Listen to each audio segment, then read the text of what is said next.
Shalom, all praises, glory, honor, and fear. Yahawahshi, Yahawahshi, Bashim Kadash. That belongs to elders, those that came before us. And salutations to election, the house of David. And, I really wanted to get this topic because yesterday was really heavy through the spirit at camp and what happened after camp. And when you come to find out, when you get deeper in this word, and get deeper in the spirit, is that our people, what they need is the word. They need Yahawahshi. They need to see Yahawahshi through you to actually get that healing, to actually become whole. And what makes you whole is your faith. So you need to be taught and brought up through someone else that has faith. And a lot of guys in this truth, like going into fucking women all the time, they don't bring out the understanding thereof. They just talk about women and the woman, the black nigga woman, but all they're rebuking is on some carnal shit. You know what I'm saying? And, which I'm about to get the scriptures, but you're going to have the remnant of women that are like harlots that have come from some dark past of an adulterous, fornicating, past that actually come into this truth. And, not every chick that you come across, obviously, we have that in the law where you can have more than one wife, but not every woman that you come across is going to be, is not, basically the Lord's not going to send you every single woman just to wife them up and just, pipe it down. You see what I'm saying? Some woman that the Lord's going to send for you to heal them, to touch them and to teach them and show them what they can't see or what they desire to see and stuff like that. So, and also with our men, a lot of guys, they don't really bring them to Yahawahshi to make them whole, make them strong. You see? And matter of fact, let's go to the first precept, John 5 and verse 12. Then asked they him, what man is that which said unto thee, take up thy bed and walk? And he that was healed wist not who it was, for Yahawahshi had conveyed himself away, a multitude being in that place. Afterward Yahawahshi findeth him in the temple and said unto him, behold, thou art made whole. Sin no more, lest a worse thing come unto thee. So the main thing of when you're healed and when you've gone this truth is that you need to sin no more. Now, obviously, you're going to have still sin remaining in you in that fight, that war going on in your own body against good and evil, light and darkness. But basically, you're not going to fall into iniquity. You're not going to be sinning willfully. You're going to actually start to fight off the flesh, fight off the weak nature. Says the man departed and told the Jews that it was Yahawahshi which had made him whole. And therefore did the Jews persecute Yahawahshi and sought to slay him, because he had done these things on the Sabbath day. You see? But Yahawahshi answered them, my Father worketh hitherto, and I work. Right? So that's the work of the Lord, is healing, man. And in the same chapters, the Lord will heal our people. He would heal certain sinners, certain harlots. Then he'd also rebuke and say woe unto certain men that were clean in their own eyes. They didn't need Yahawahshi. Oh, well, why are you doing this on the Sabbath day? Well, it's good. It's okay to do good on the Sabbath, man. You see? And that's what we're doing. We're working this work while it is still day. The night cometh when no man can work. And that's what they do to us, because we come in the same spirit and mind and ways of Yahawahshi. They persecute us as well. Because a lot of guys in this truth, in all these camps, what they're doing is that they're giving you some of the truth, but they're not giving you Yahawahshi, the true healing, all the faith. They want you to just look at them like there's something. So that word persecute is to in any way, whatever, to harass. You see, molest one. You see, and suffer persecution, to be mistreated. You see. And it's heavy because, a lot of guys that are perverting the gospel, right?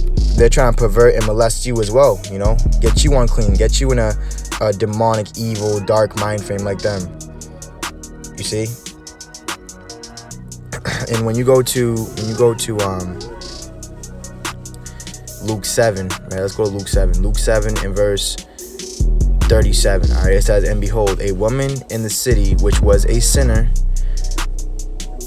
And it's heavy too, because like the things, like when you like meet people, and they'll be like the most in the world people, but they have a form of godliness, and they sincerely want to know more about God and so on and so forth, but they're just surrounded by so much darkness, so it's hard for them, you know what I'm saying, for a lot of our people. But it's heavy because like this is why the Lord said he didn't come for those that are perfect, or he came for the sinners, because those are the ones that confess their faults and just keep it real. Like, listen, I'm not all there, you know, I need help, I need a lot of time and growth, you know. And that's what the Lord can work with, someone that's humble and confesses their faults, that they're not, you know, doing the right things. Luke 7. But the thing with the Pharisees and the scribes and chief priests is that they felt like they didn't need no repentance, and they didn't need no confession of their faults, you know. They in their deceived mind frame, they thought they was without fault. But see, that's what they were going off at.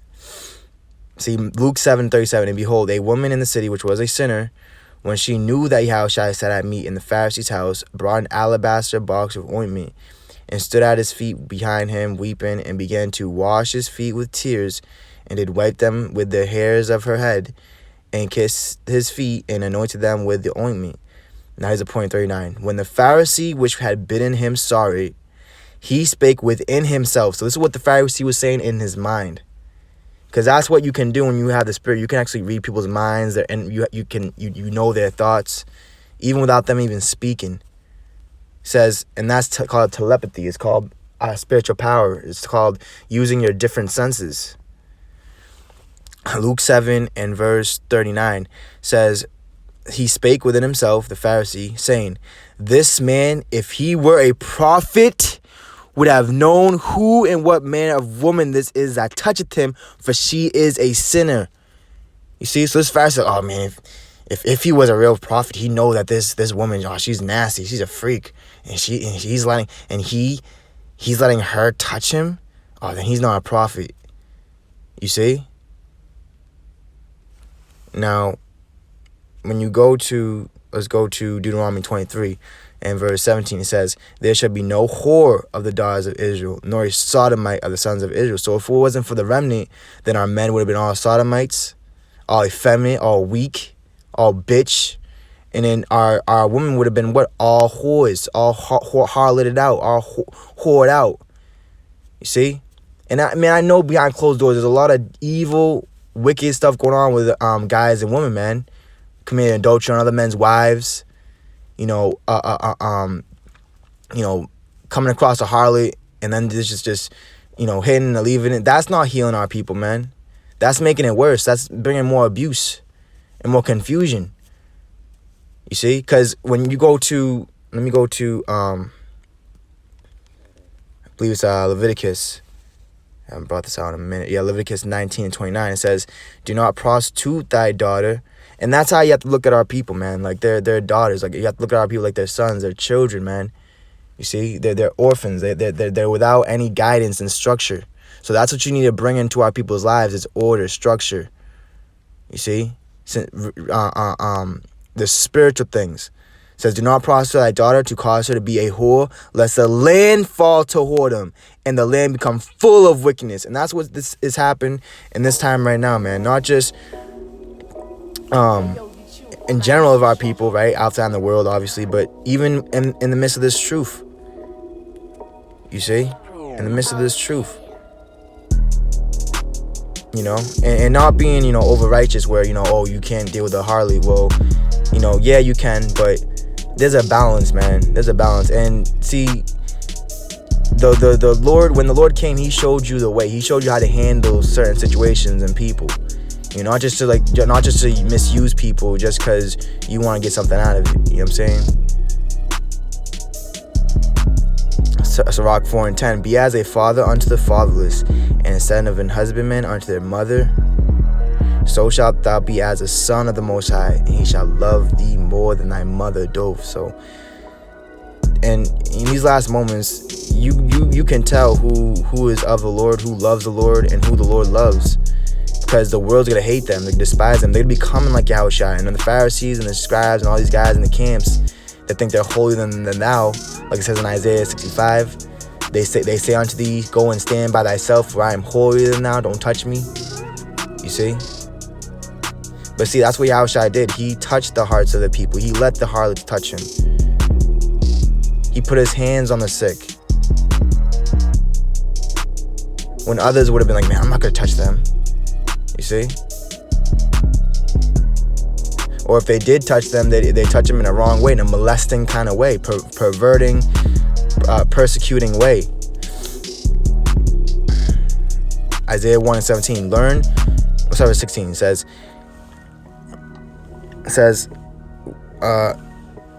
Isaiah 1:15. And when ye spread forth your hands, I will hide mine eyes from you. Yeah, when ye make many prayers, I will not hear. And the Lord said in Matthew 23, don't make a long prayer like the heathens and the hypocrites do, for such shall receive a greater condemnation.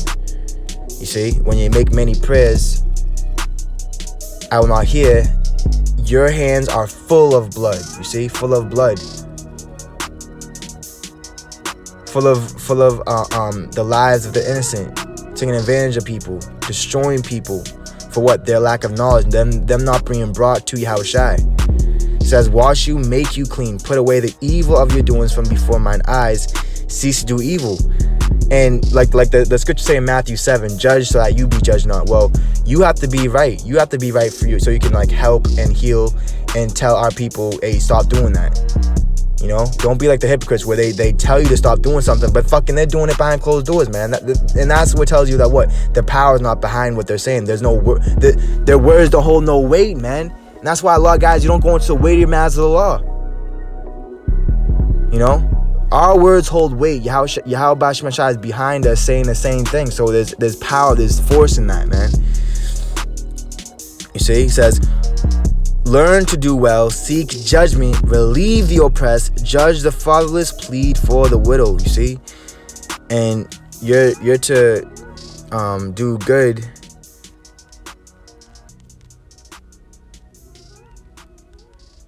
All right, in Ezra's, you're supposed to do good to those that don't have, you know, such a good foundation, man. That's been scattered and destroyed and abused of this fucking world, man. You know.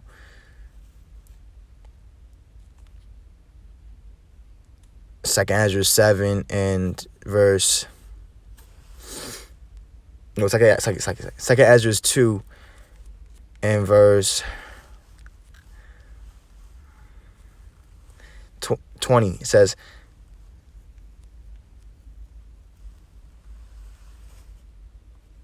I started with 17. It says, fear not, thou mother of the children, for I have chosen thee, saith the Lord. And the Lord has chosen things despised, hated, and rejected of this world. The Lord is choosing the sinners, the harlots, the publicans, those that are... Because the thing is about the publicans is that they were the ones collecting all the taxes, right? Working for Esau, obviously in slavery, but they were the ones collecting all the money from the Jews, from the temple and all that, for the taxes of Rome. So all the Jews and the Pharisees and all the sects and different camps at that time, they looked at the publicans like they hated the publicans. They looked at them as like a heathen. You see? It says, for thy help I will send my servants Isaiah. It says Esau, but that's, you know, Esaias, right? Isaiah. And Jeremy, which is Jeremiah, right? Isaiah and Jeremiah. After whose counsel I have sanctified and prepared for thee 12 trees laden with diverse fruits, and as many fountains flowing with milk and honey, and 7 mighty mountains, whereupon there grow roses and lilies, whereby I will fill thy children with joy. So instead of being filled with things of this world, smoking, drinking, drugs, you know, just using sex just for like an outlet, all that shit, you're actually going to be filled with the joy of the Lord and the word. But see, those that have the word are the only ones to be able to fill you with that put that in you, because they already have it in them. It says, do right to the widow, judge for the fatherless, give to the poor, defend the orphan, clothe the naked. You see, clothe the naked, cover their shame. Don't make them even more naked than what they already are. But that's what the wicked of our nation always have done, man. From time and time again, the book of Susanna, those wicked 2 elders. So that's what we're doing. Defend the orphan, clothe the naked. And that's what the Lord said. You have to sell everything that you have. You have to give everything that you have and follow Yahawahshi.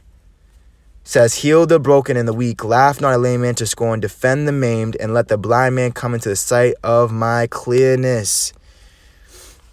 See, so you have to make everything clear, no confusion, no, shadow, middle ground. A lot of guys, they teach with like the shadow of death. They teach with like all kind of gray areas. You see, the scripture talk about there's no darkness in the light. There's no gray areas and, stuff in the light. It's just straight light, man. You see? All right.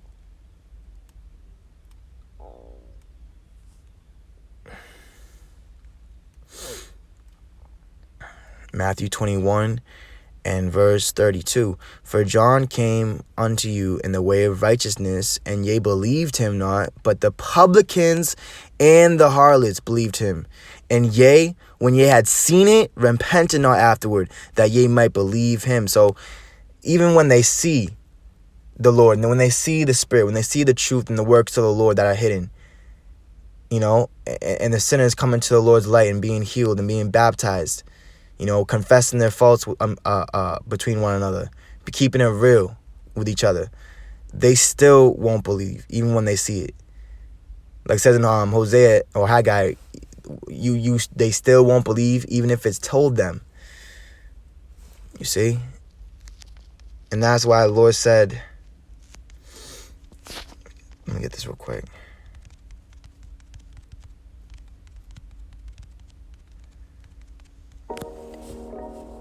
Matthew 21 and 31, it says, whether... let me go to Mark or Luke. Okay. That's why the Lord said the harlot going to enter into the kingdom before those that know a lot but aren't fearing the Lord.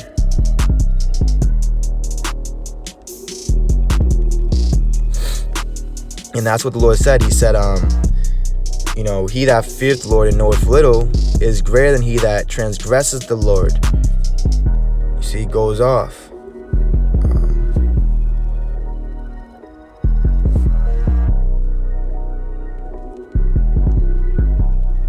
I want the one in Mark or Luke, but I don't know what's popping up is Matthew 21. But yeah, that's the point, man. So this is John 8 and verse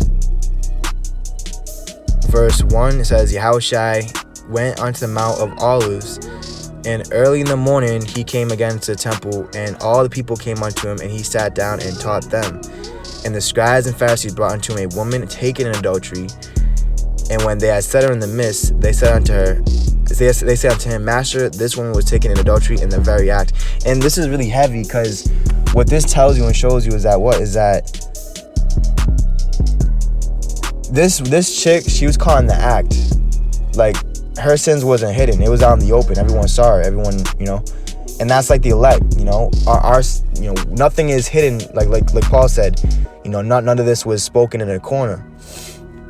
Meaning that it wasn't like hidden. It wasn't in an alleyway, like trying to be hidden. Like everything that is of our life and our ups and downs is like out in there in the open. Like David said, my sins are ever before thee. But the thing with these Pharisees and scribes, that, like it says in Isaiah, they say, who seeth us and who knoweth us, they see deep to hide their counsel. Their doctrines of men. So they're very good at hiding. They're very deceitful. They're very good at putting on a cover, like they're God's real apostles and prophets. But in reality, they're just evil, demonic, deaf, carnal men. But just because they wasn't caught in the very act, right, doesn't mean that they're innocent, you see? Rather, they're guilty, because like I read earlier, Matthew 7, judge that not, that ye be not judged. But guys, see, they're not right, and they're trying to judge you. But they're doing the same thing, but behind closed doors, and they're not confessing it or being sorrowful, being humiliated. Let's keep reading. It says, now Moses in the law commanded us that such should be stoned. But what sayest thou? So that's what they did. They omitted the weightier matters. I mean, one of them, not just judgment, but also what? Mercy. There's no mercy, man. Our people are very unmerciful, very hateful, very deadly. Says this, they said, tempting him that they might have to accuse him, you see. But Yahushua stooped down and with his finger wrote on the ground as though he heard them not. So when they continued asking him, he lifted up himself and said unto them, he that is without sin among you, let him first cast a stone at her. And that's who the true judgment belongs unto, Yahawahshi. He's going to mercy. He's going to mercy upon. He's going to harden who he hardens. It says, and again he stooped down and wrote on the ground, and they which heard it, being convicted by their own conscience, went out one by one, beginning at the eldest, even unto the last. And Yahushua was left alone, and the woman staying in the midst. You see, and that's symbolic of Yahushua in the church, that he's cleaning up. He's washing with the word. He's cleaning up, that there's no spot, no wrinkle, no blemish. It says, when Yahushua lifted up himself and saw none but the woman, he said unto a woman, where are those thine accusers? Hath no man condemned thee? See, and that's why it says in Romans 8, there remains no condemnation that those that be in Yahushua and walk in him. And when you go to Revelation, was it 12? It says, for the accusers of our brethren are cast down, which accuse them before our power day and night. So it's not just Esau that accuses the elect and the children of Israel and the chosen and the bride, right, the woman. But like the Lord said in Jeremiah 6:2, I have likened the daughter of Jews to a comely and delicate woman. And it's not just Esau and the heathen that accuse us day and night, but it's also our own people that tempt the Lord and tempt his anointed and accuse us. Oh, you're breaking the law. You're not judging right, you know. It says, she said, no man, Lord. And Yahushua said unto her, neither do I condemn thee. Go and sin no more. You see? Go and sin no more. You see? Lest a worse thing happen unto you. Same thing that he said to the man. He said, go and do nothing. Don't sin anymore, lest a worse thing happen unto you. So once you come across this truth and the Lord gives you mercy, you're not supposed to take that for granted. You're not supposed to just act like, he isn't showing you mercy and just take it for granted and just do whatever you want to do. Go back to the old person, do whatever the hell you was doing. The Lord said he makes all things new. You have to be reborn again. You have to put off that old ways. Leviticus 26:23, and if you will not be reformed by me by these things, but will walk contrary unto me, then will I also walk contrary unto you, and will punish you yet 7 times for your sins. You see, so you have to walk with the Lord. Once you find the Lord and the Spirit and the truth, you have to follow that. You have to obey that. You have to, get serious, because it's really corrupt right now, man. Jeremiah 5:7, it says, I'll start verse 6, says, wherefore a lion out of the forest, I'll start verse 5, says, I will get me unto, Jeremiah 5 and 4, it says, therefore I said, surely these are poor, they are foolish, for they have not known the way, they know not the way of the Lord, nor the judgment of their power. So, they're poor and they're foolish because they don't know the way of the Lord. They don't know which way the Lord's going. They don't know the mind of the Lord, and they don't know the judgment of God. They don't know how to judge righteously. They just judge because of respected persons, or I know this guy, I know you. I will get me unto the great men, and will speak unto them, for they have known the way of the Lord, and the judgment of their God. But these have altogether broken the yoke, and burst the bonds. Wherefore a lion out of the forest shall slay them, and a wolf out of the evening shall spoil them. You see, the enemy, the devil, your enemy as a devil, as a roaring lion, sitteth about, seeking whom he may devour. That's not just talking about Esau, it's talking about our own people, man. It says a wolf of the evening shall spoil them. That's before the suns go down. That's the wolves in sheep's clothing. Spoil them, take advantage of them. It says a leper shall watch over their cities. Every one that goeth out then shall be torn in pieces, because their transgressions are many, and their backslidings are increased. How shall I pardon thee for this? Thy children have forsaken me, and sworn by them that are no gods. When I have fed them to the fold, they then commit adultery. You see? So, Lord said, what? Feed his sheep, right? And as our people were filled with the carnal things, right, they followed the Lord not for the spiritual hidden manna, but actually they only followed him for the carnal bread. see, that's the only reason they followed him. They committed adultery. It says, when I had filled them to the full, they committed adultery and assembled themselves by troops in the harlots' houses, which is all about money and pleasure, which that's not of the Lord, pleasing the flesh, pleasing yourself. They were as fed horses in the morning. Everyone neighed after his neighbor's wife. Shall I not visit for these things, saith the Lord, and shall not my soul be avenged on such a nation as this? And though the elect cry day and night, he will avenge them speedily, man. And this is what's happened very quickly and rapidly, man. You see, and when you go, I was meditating. I was just thinking about the scripture. I'm probably gonna close out here, but when you go to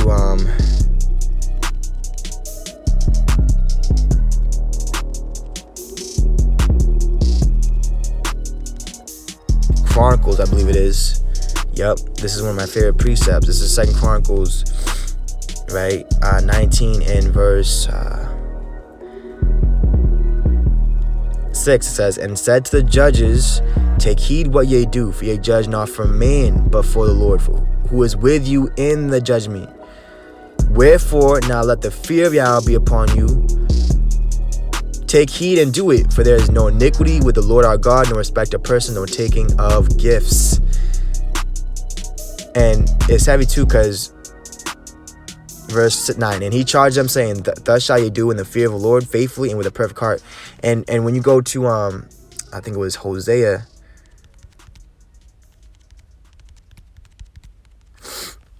this was symbolic of the Lord taking us again as a wife and bringing us into that covenant. You see, Hosea 1 and 2, the beginning of the word of the Lord by Hosea. And the Lord said to Hosea, go take unto a wife of whoredoms and children of whoredoms, for the land hath committed great whoredom, departing from the Lord. You see? So he went and took Gomer, the daughter of Diblaim, which conceived and bare him a son. So the Lord does certain things with men of the Lord for signs, to show you certain things. You know, that's symbolic of not just the prophet or man of the Lord or the harlot or the virgin, right? Like Mary, you know, there's different situations, but to show you the relationship that he has with our people.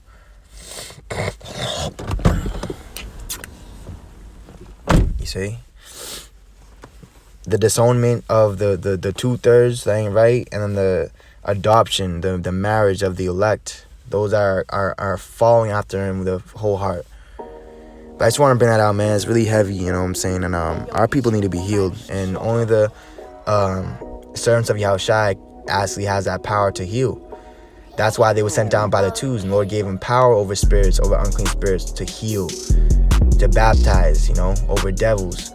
So the reason why a lot of guys ain't going out by twos, because you don't have that. You know what I'm saying? You just gotta respect the persons, and you're just doing it to be seen of men. You're just all in vain, man. All praise, glory, honor, and faith. Yahawahshi, Yahawahshi, Bashim Kakudash. I'll hit y'all on the next one, man, through the spirit. And just stay strong, man. Just keep it real, man. You know, all that fake shit, you know, all that too life shit, you know. Just keep it 100, man. There's too much fake shit going on to be playing games with anybody. You know what I'm saying? Man or woman, you know. We're in the last days, so just, you know, be very circumspect and aware of the times, and offend less, and just get yourself right and get the other ones around you, get them right. You know, you're just when you surround yourself with positive people in the spirit, you're to motivate them and make them better. You're not to bring them down and make things worse. You see, which a lot of guys do. They just make other guys too full children of hell themselves. So that's Shalom, Baba Ball, destruction, demise. All you anti-Yahawahshis are against his word. There's true healing, the word.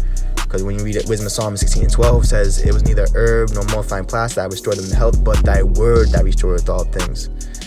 So that's the main thing, that's the main topic you gotta be going in on, man, is Yahawahshi, the healing, the rebuking, the judgment, the discernment.